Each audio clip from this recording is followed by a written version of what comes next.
Hello friends, myself Chetan Thakur. Today we learn standard 9th English medium subject science chapter number 11. Last time we have to discuss potential energy and electrical energy. So last topic of this chapter,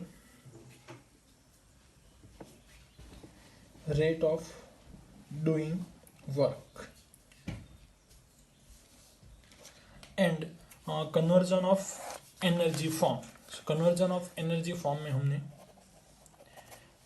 constant यानी कि जो kinetic energy है और potential energy है दोनों कैसी है आपकी सेम है. जैसे कि यहाँ पे है ये आपका ग्राउंड है और ये यहाँ से h हाइट लेंगे ये, तो यहाँ से ऑब्जेक्ट जब भी डाउन पार्ट में आएगा तब यहाँ पे उसकी दो एनर्जी होगी, एक kinetic energy and potential energy. उसी तरीके से यहाँ पे kinetic energy and potential energy.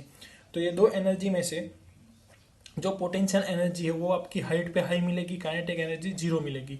उसी तरीके से ऑब्जेक्ट जैसे जैसे डाउन पार्ट में आता रहेगा वैसे वैसे उसकी काइनेटिक एनर्जी जो है वो इंक्रीज होती रहेगी, पोटेंशियल एनर्जी है वो डिक्रीज होती रहेगी. और ग्राउंड पे आने के बाद एक स्टेज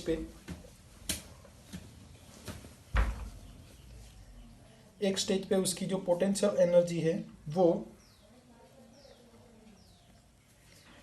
जीरो हो जाएगी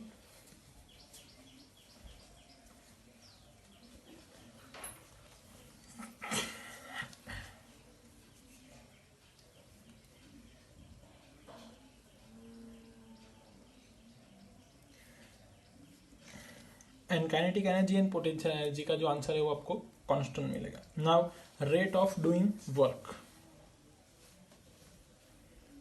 रेट ऑफ डूइंग वर्क में all of the work the same rate, यानी कि जो वर्क है वो सेम रेट से होगा. तो उसके लिए आंसर है is a mechanism consume transfer energy at the same rate. ऐसे सारे क्वेश्चन से जो एनर्जी का ट्रांसफर होगा वो सेम रेट से होगा, या तो फिर एनर्जी है ट्रांसफर वो सेम रेट से होगी, या तो फिर एनर्जी है वो ट्रांसफर सेम रेट से होगी, वर्क का जो रेट है वो सेम होगा. ऐसे सारे क्वेश्चन है. तो उसके लिए क्या exercise activity. Consider two children से A and B. Let say that weight the same both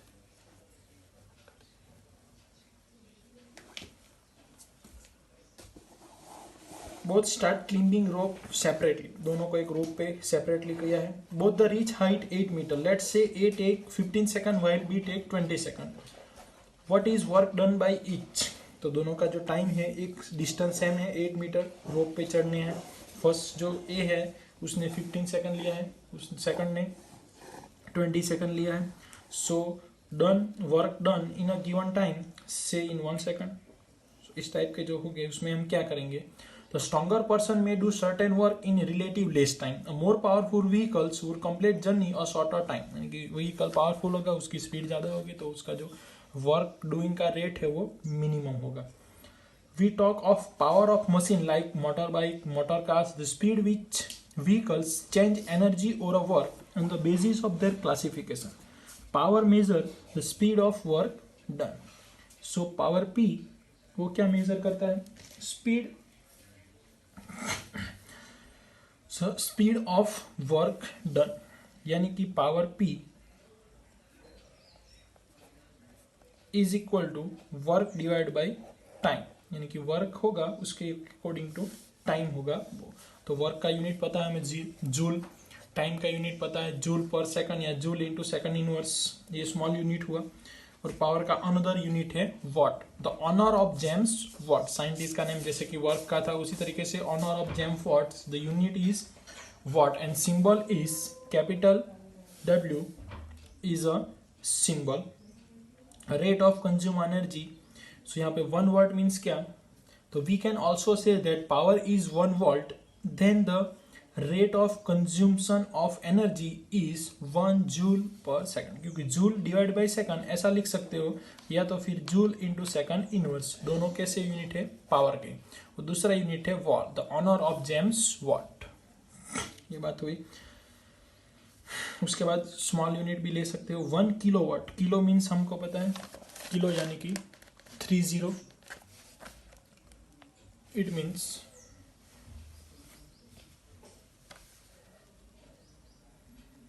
1 kilowatt, kilo की जगह पे हम 30 लिख देंगे तो 1000 वाट हो गया।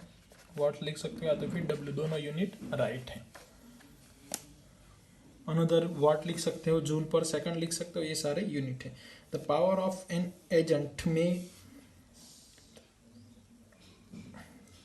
यानी कि टोटल टाइम जो वर्क होने के लिए जितना टाइम रिक्वायरमेंट होगा वो उसकी वैल्यू होगी। Example number 11.7, two girls each of weight 14 newtons climb of rope height 8 meter when one girl A and other B take 20 seconds while B taken 50 seconds. So what is power of extended by each girls? So power P is equal to work. Power P is equal to work divided by time. Height की बात हुई है तो work किस तरीके से होगा, potential energy के फॉर्म में होगा। पोटेंशियल एनर्जी का इक्वेशन है हमारे पास mgh डिवाइड बाय टाइम, ये हुआ m की वैल्यू। तो फर्स्ट गर्ल के लिए m की वैल्यू क्या होगी, वे मैं आपको सिर्फ हिंट दे रहा हूं। यहाँ पे h की वैल्यू आप 8 मीटर लिखोगे, g हमें पता है 9.8, बट एंड फर्स्ट गर्ल का आपको 400 न्यूटन दे दिया गया है, यानी कि वो m इंटू जी की वैल्यू क्या है 400 न्यूटन। यहाँ पे यूनिट लिखा है न्यूटन, इसलिए ये 400 की जो वैल्यू है वो आपको mg यानी कि 400 न्यूटन्स की वैल्यू मिलेगी, mg की वैल्यू। और h की वैल्यू हमें पता है तो यहाँ पे 400 लिखना है, यहाँ पे 8 आएगा। और टाइम फर्स्ट के लिए 20 सेकंड दिया गया है, तो वहाँ से आपको पावर p की वैल्यू मिलेगी फर्स्ट केस के। उसी तरीके से आपको सेकंड केस के लिए फाइंड करना है, तो उसके लिए 400 न्यूटन है, उसका जो टाइम है वो सिर्फ चेंज है, 50 सेकंड्स टाइम ज़्यादा लग रहा है, तो पावर यहाँ पे जनरेट कम हो रहा है। तो power extended girl 1 and girl 2 का आपको मिल जाएगा। 11.8 इंपॉर्टेंट क्वेश्चन है, एग्जाम में भी आ सकता है इस टाइप का क्वेश्चन है। एग्जाम्पल 11.8 IMP है। A boy of mass 50 kg, यानी कि मास m की वैल्यू आपको दी गई है 50 kg। नेक्स्ट,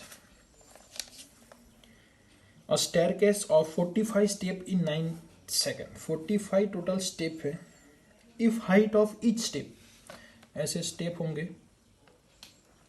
तो वन स्टेप की जो वैल्यू है वो है 45, टोटल 45 स्टेप है। और ऐसा एक स्टेप है उसकी जो वैल्यू है वो है 15 सेंटीमीटर। तो टोटल हाइट फाइंड करने के लिए, यानी कि ये जो पूरी हाइट है ऐसे 45 स्टेप की, तो 45 मल्टीप्लाई बाई 15 कर देंगे तो आपको आंसर मिल जाएगा। तो फर्स्ट आपको हाइट फाइंड करनी है, तो हाइट के लिए आपको करना है 45 मल्टीप्लाई बाई 15, 45 मल्टीप्लाई बाई 15, और ये सेंटीमीटर में है तो डिवाइड बाई 100 कर देंगे तो आंसर जो मिलेगा आपको वो मीटर में मिलेगा आंसर। तो ये आपको हाइट मिल गई। मास गर्ल का दिया गया है 50 kg, यानी कि m मिल गया आपको, g मिल गया, h मिल गया। तो आपको फाइंड करना है, find the power. Power p is equal to w by T, height है इसलिए potential energy, therefore mgh divide by T, mgh divide by T. Power p is equal to 375 watt. तो ये आपका आंसर मिल गया। इस तरीके से आप ये फाइंड कर सकते हैं पावर। उसके बाद commercial unit of energy, energy के जो अदर यूनिट्स हैं उसकी बात करते हैं। The unit joule is a too small hence is inconvenient to express large quantities of energy. We use a bigger unit of energy is called kilowatt hour. Kilowatt hour के लिए 1 kilowatt hours के लिए 1 kilowatt into hours. Kilo की जगह पे हम 30 लिखेंगे तो 1000 वाट हुआ। आवर्स को हम सेकंड में कन्वर्ट करेंगे, 3600 second, what into second, joule 36, ये 00 है, यहाँ पे 30, टोटल कितने जीरो हुए 3, 4 एंड 5, और जूल यूनिट आ गया फोर्स इंटू डिस्प्लेसमेंट। जो पावर है किलोवाट्स आवर, ये वैल्यू मिली। अब 1 kilowatt hour is equal to 50 plus 1, यहाँ पे 3.6 लिख दो, यहाँ पे 3.6 इंटू 10 टू ये 50 प्लस 1 जीरो पीछे आया यानी कि 6 जूल हो गया। तो इतनी एनर्जी का यूनिट है, एनर्जी का यूनिट यानी कि 0। तो एक हमको आंसर मिला 1 kilowatt hour is equal to 3.6 into 10 to 6 joule.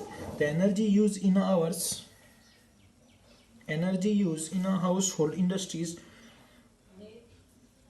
during month is expressed in term of unit. Here 1 unit means 1 kilowatt hours, यानी कि जो 1 यूनिट है, एक दूसरा यूनिट आपको में रखना है 1 kilowatt hours. 1 unit is equal to 1 kilowatt hours. उसी के बेस पे क्वेश्चन है, क्वेश्चन नंबर 11.9। और electric bulb of 60 volt, 60 volt क्या मिला आपको, आंसर मिला, और 6 hour per day. Calculate units, unit find करना है यानी कि 1 किलोवाट आवर्स फाइंड करना है। तो उसके लिए आपको ओनली वाट दिया है, तो वाट को किलोवाट आवर में कन्वर्ट करेंगे तो 60 वाट है। अब ये 60 वाट को किलो में फाइंड करना हो तो 3 जीरो पीछे आएंगे, 1 2 3 किलो लिख दिया हमने।